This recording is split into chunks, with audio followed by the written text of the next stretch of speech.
அங்கிட்டு போய் விளையாடுங்கப்பா.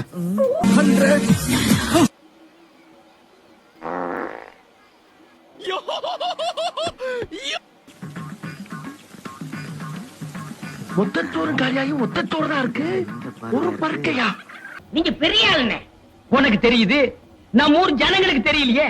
இதெல்லாம் நீ போய் சொல்லணும்டா. ஆம்பளைங்கிட்ட சொல்லணுங்கிறது முக்கியம் இல்ல, நம்ம ஊர் பொம்பளைங்கிட்ட போய் சொல்லணும்.